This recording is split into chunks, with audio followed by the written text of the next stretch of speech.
And the 9th person to be screened has just walked out of the Senate chambers. The 9th person to be screened today just walked out. And I think we're seeing our first female making her way to the podium to be screened by the senators. We just finished listening to Senator Abubakar Danladi of Taraba State, and we're seeing the first female making her way to the podium at this screening exercise.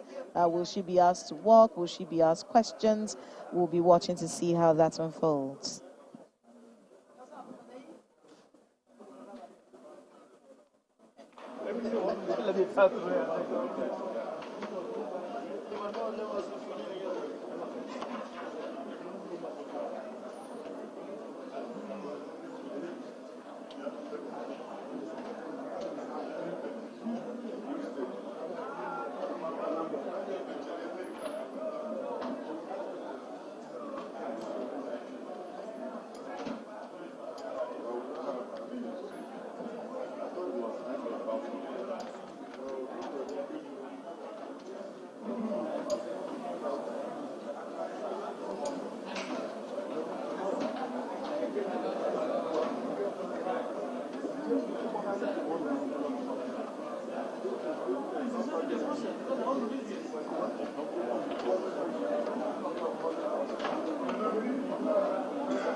Yes, the nominee,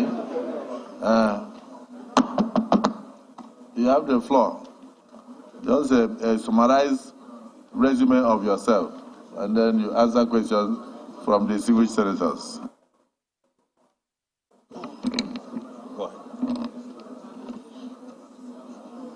The President of the Senate, the Deputy Senate President, and distinguished senators, I greet you all. My name is Barrister Mrs. UJU Kennedy-OHANENYE.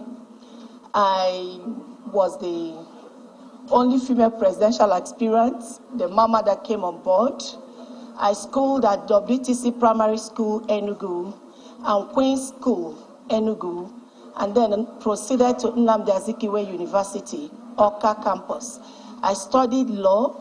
And in my secondary school, if you could see the certificate that I put in there, I ordered for it in 2019 while I finished in 1986 because my credentials got burnt, so I had to write to the school to give me another.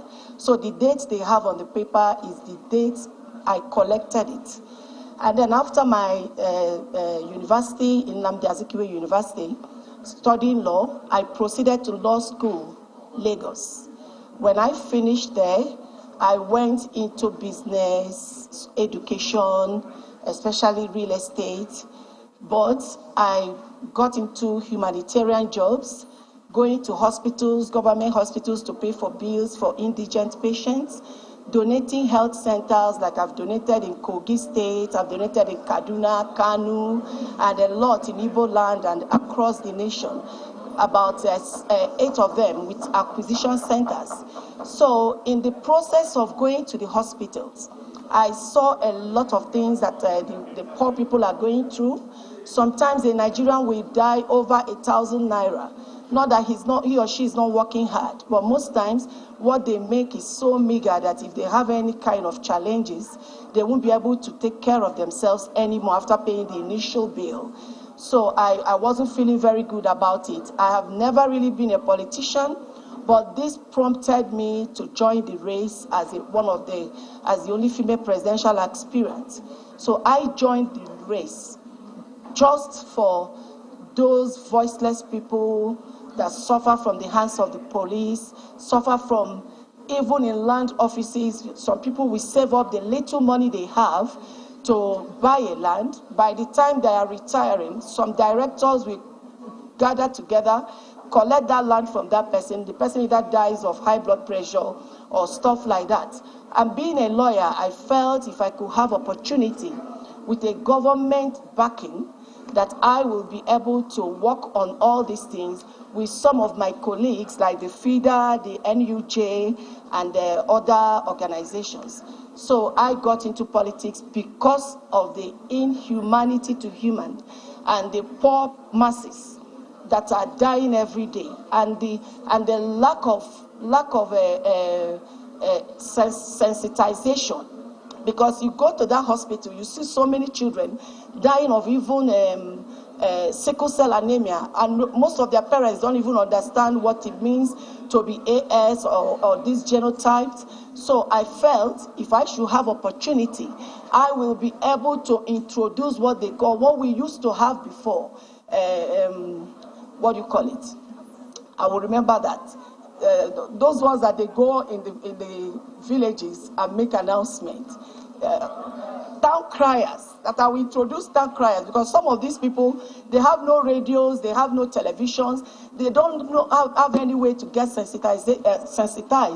So I am going to, I've already discussed with NUJ, I've discussed with all the bodies that will assist me if I am given opportunity by the Senate, so that we'll be able to introduce that and get them to know these things. And I've been able to equally organize some physical association of physicians from US. They usually come in to treat some of these people free of charge, and they have agreed that if opportunity is given, they will increase the number of times they visit here.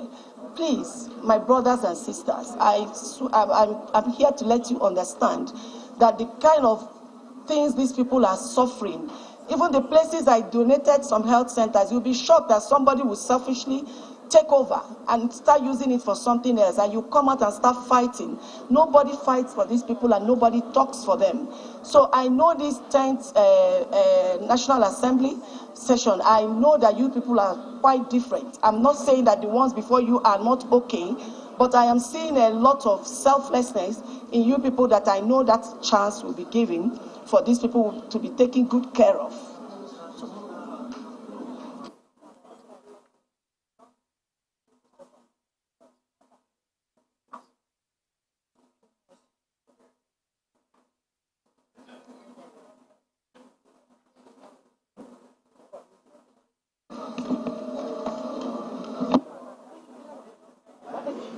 Distinguished Senator Nwebunyi.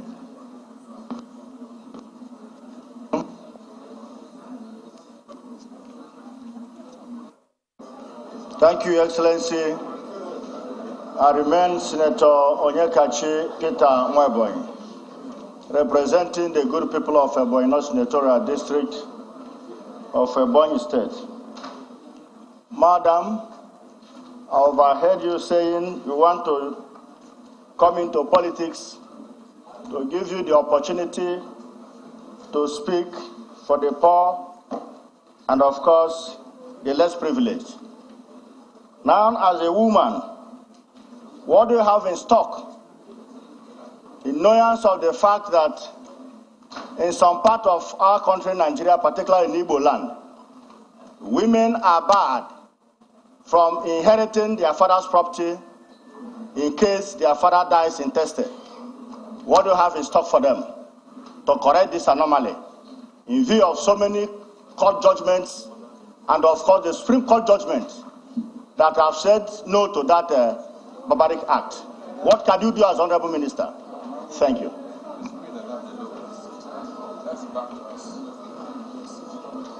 Distinguished Senator Ome from Anambra.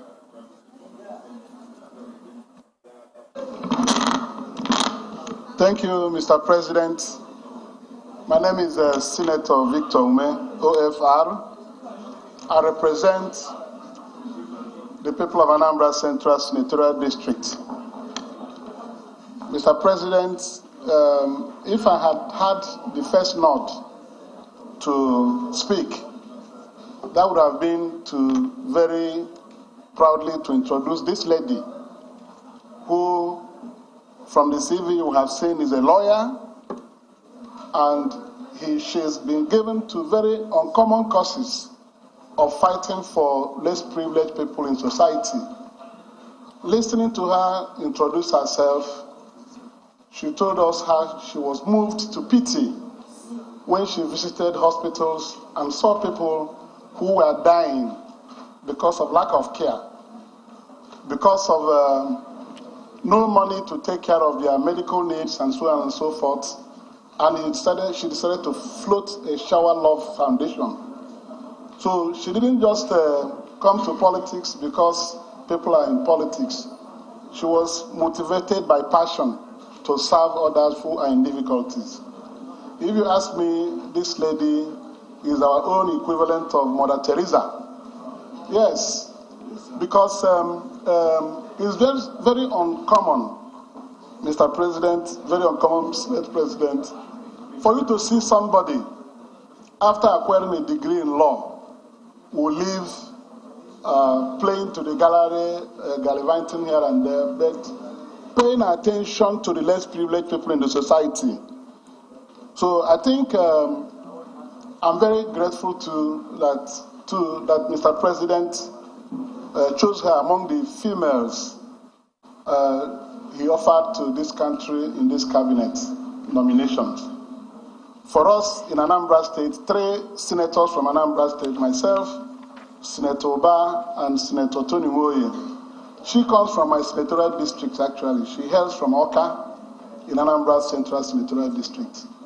So we will plead that she is audacious enough to answer any question, but because of her commitment to service to the less privileged people in the society, let's encourage her to get all through to that office and use the opportunities that are available to her through government to try to change a lot of things, particularly the scant attention we give to the less privileged in society. She's already on it as an NGO, and with many other things she's done. Across Nigeria, she's had a lot of interventions, trying to go to different places to bring people out of distress. And I think as a humanitarian that she is, she deserves to be supported by all of us. The questions put on her way notwithstanding, I want to tell this distinguished Senate that 3 senators from Anambra State are solidly behind her nomination. And we encourage that you bear with us and give her that support. Let her go and help the indigent people everywhere in this country. Thank you, Mr. President. And my sister, congratulations. We welcome you to our chamber. Thank you.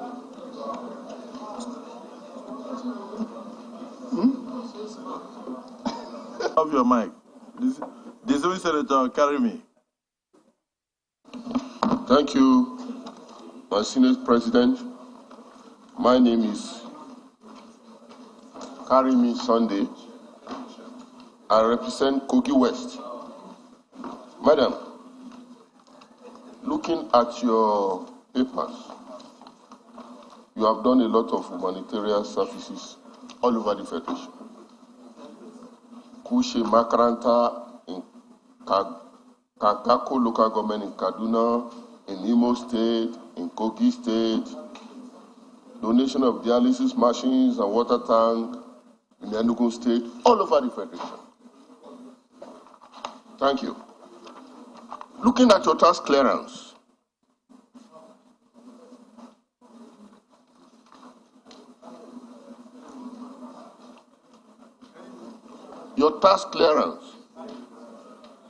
will you say you have been paying enough taxes to the Federal Republic of Nigeria? Thank you. What is wrong with the tax clearance? Mr. President, sir, in 2018, hello? In 2018, you declare an annual income of 1 million. In 2019, you declare an annual million of 841,000.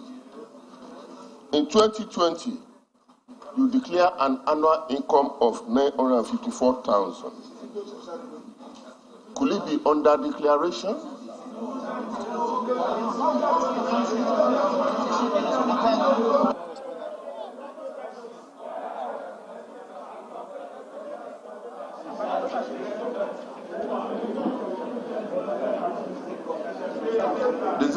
Senator Alero. Thank you, Mr. President, sitting in the chair, distinguished colleagues. Nominee, let me start by, first and foremost, congratulating you for being nominated by Mr. President. And I look at your resume, I look at what you have been doing, it's highly commendable. Nigeria has been described as the poverty capital of the world, where we have over 150 million people living in absolute poverty. In the event that you are confirmed as Minister of the Federal Republic of Nigeria, what measures would you take, or what advice would you give the government of the Federation to lift this over 150 million people out of poverty in Nigeria? And I'm sure you have an idea based on what you have been doing, since you have been doing it with your own resources. Now you are in government. What contribution can you make to lift these people out of poverty? Thank you, Mr. President. Distinguished Senator Ifeanyi. Thank you, Mr. President. Ifeanyi, Anambra South Senatorial District. Mr. President, I want to buttress more on what our colleague has said, congratulating her because it is not easy to have a presidential nominee before us, a presidential aspirant before us, and a woman looking at gender sensitivity.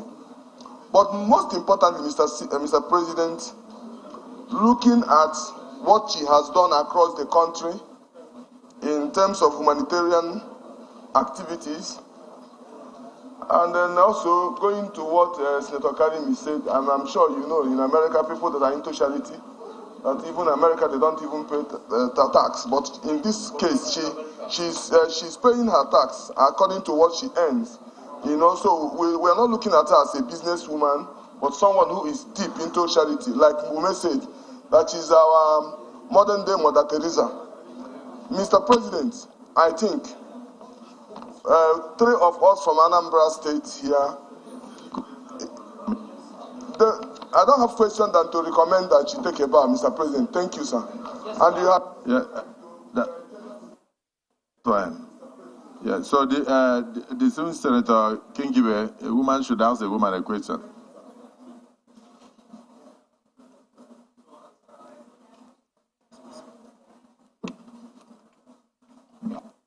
Okay. Mr. President, my name is Ireti Kingibe, representing the Federal Capital Territory. I would like to commend the nominee. I would also like to appreciate her. Her CV is also quite impressive, and I think that it speaks for itself. These are the kind of people we need. Secondly, she is a woman. We know the value that women bring to the table. And I would like to make a comment about my colleague who wants her to do something about women not having inheritance. I think that should be our duty rather than hers, since we are the legislators. I would also like to support distinguished Senator Ifeanyi by thinking that she also should take a bow. She deserves it, and everybody else has taken a bow. I think her CV requires that she does that also. Thank you.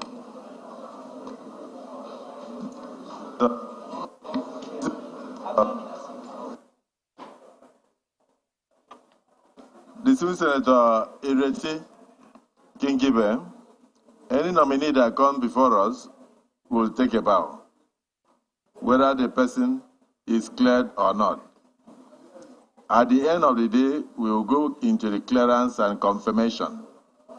We will confirm whether the person is qualified or not. But bowing before the hallowed chambers is a tradition all over the world. So if you are saying that Others have taken a vow. They took a vow because they entered into these chambers. And we had to amend our rules. We had to suspend our rules to allow strangers to come in here. And so when they come, they will take a vow. The vow does not mean that you have been confirmed. So even if she takes a vow, we'll still go into the issue of confirmation later. Is that clear? Yes. Is there any other person from Anambra who would like to say something? Yes, Tony Oye. Thank you, my dear President, distinguished colleagues. My name is Dr. Tony Nwoye. I represent a group of Anambra Senatorial Districts. Distinguished colleagues, my dear President, mine is just to add my voice to what my brothers have already said and what Senator Udochukwu Kingibe also said. That this hallowed chamber sees a reason to allow her to go for now, pending the time we're going to do the confirmation. And also for me to advise her that if the Senate eventually confirms her, by God's grace, that they should do her best. She should do her best to augment any ministry that is given to her. She should do her best, strive her best within her limit to improve the lives of Nigerians. Thank you and God bless you. That's a very good contribution, but I need to also let you know that we have a no-nonsense president.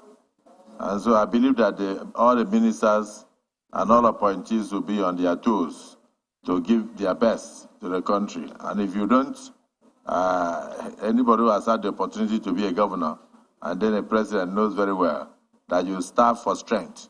You are looking for people that can come and help you to actualize your vision for your administration. I mean, if some people are not ready to do so, they will fall by the wayside. The last contribution will come from Senator Sadiq, and thereafter she will answer all the questions. And like Senator Ireti said, she will now take a bow. Thank you, Mr. President, City Chair, my distinguished colleagues. I am Sadiq Suleiman Umar. I represent the good and decent people of Kwara North, and we who are. Nominee, congratulations, and we are proud. Kwara State is one of the most gender-sensitive states in the country, or indeed in Africa. Yes, very friendly to women. We love our women to be in position. So congratulations.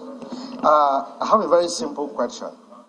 First, do you agree that the competence, capacity, and so on of a minister is overrated compared to the strength of the systems you are going to operate in? If you agree, we overemphasize the competence. You need to be very competent, you need to be very experienced, and so on. I'm saying that is overrated if you compare it with the strength of the system you are going to operate in this case, public service or civil service. I'm saying that the strength of the service is more important than whatever you are bringing in to office.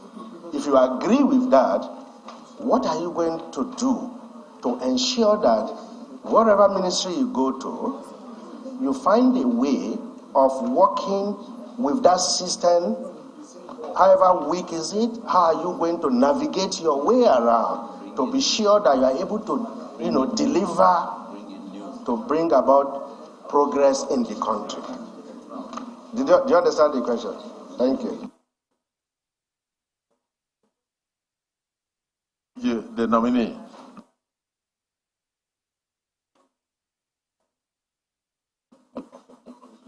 Thank you so much. I would still like to start with the women on inheritance. Some of us nowadays, I think that was the olden time. I have a daughter and she's going to inherit from me and my husband.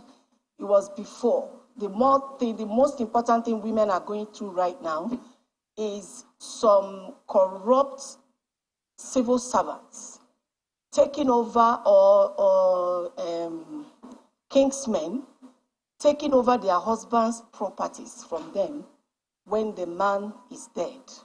That's the major issue the women are having, of which, like I said earlier, I'm bringing in FIDA, I'm bringing in MBA, they said it will be applauding for them to be involved.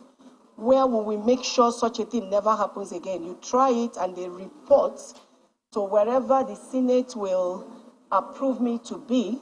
We will fight that person to the last. We get involved with police and make sure it never happens again. We will sue them to court, no matter how powerful that person thinks he is.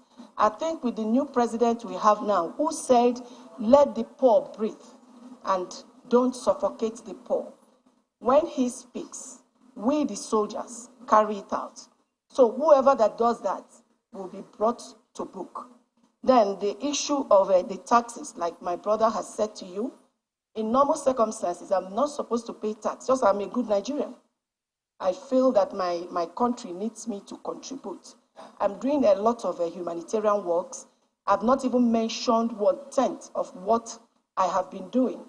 And still, I found it within myself that it was necessary, and it's still necessary, for me to make a contribution to my country through taxes. So, my brother, I am trying my best because it's a self-sponsored NGO. Then the poverty solution. I feel like in Nigeria, our children are very brilliant. There are so many things. If I'm given that opportunity to head the human development and humanitarian affairs, if I'm given the opportunity by the Senate, subject to the Senate, please, I will not just give out 5,000. 5,000 can make 2 pots of soup and the money is gone. I will rather teach them how to fish. How do I do this? I am going to introduce what they call urban centers. I will bring in machineries, industrial machines. Then I will get with the town criers to get to these villages. We are going to get them to learn those tradings, different kinds of trading. And we have an outlet because it's a professional that will come in to teach them. And as they're being taught, they're equally working to produce these things like female clothes, babies' clothes in our own material. And then they will use it and make those clothes, and we move it to the outlet. We make it so beautiful. It will almost look like as if it's Western clothes, but in our own indigenous materials. Then we will move it to the outlet where we market it, and they themselves, as they're learning, they will be making money, monthly salary to feed themselves and take care of themselves. That is number one. Then number two, the hunters that are in the bush hunting, or people that are killing cows. There are so many things we can do with the skins of these animals. So this humanitarian or the outlets, the urban centers, will be buying these things from the hunters. And when they are making enough money, which you know the ministry will definitely buy it at the correct price, not to shortchange them like so many people are doing, they will use it and then be producing those things. Then the issue of hospital, I'm going to introduce what they will call humanitarian hospital, because a lot of white people are ready to come and build it, sponsor it, if it is humanitarian hospital. And that will bring more employment. And the other people that are ready to bring, the people they call MedShare, MedSurplus, Project Cure, they are ready to come and equip these hospitals as far as it is meant for the less privileged people. And we're going to use this opportunity to increase our hospitals, because if you go to government hospitals, many people are lying outside. Sorry. Thank you, sir. Just like in your NGO, if you're allowed, you'll do more. And if you're allowed, you'll talk more. So you at least, I believe the Senate is well guided. You can take a bow.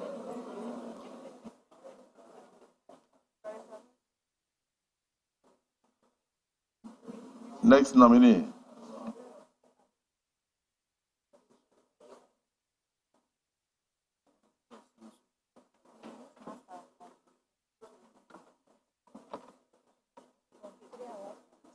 And the 10th ministerial nominee to be screened by the Senate right here at the National Assembly, UJU KENNEDY-OHANENYE from Anambra State, the very first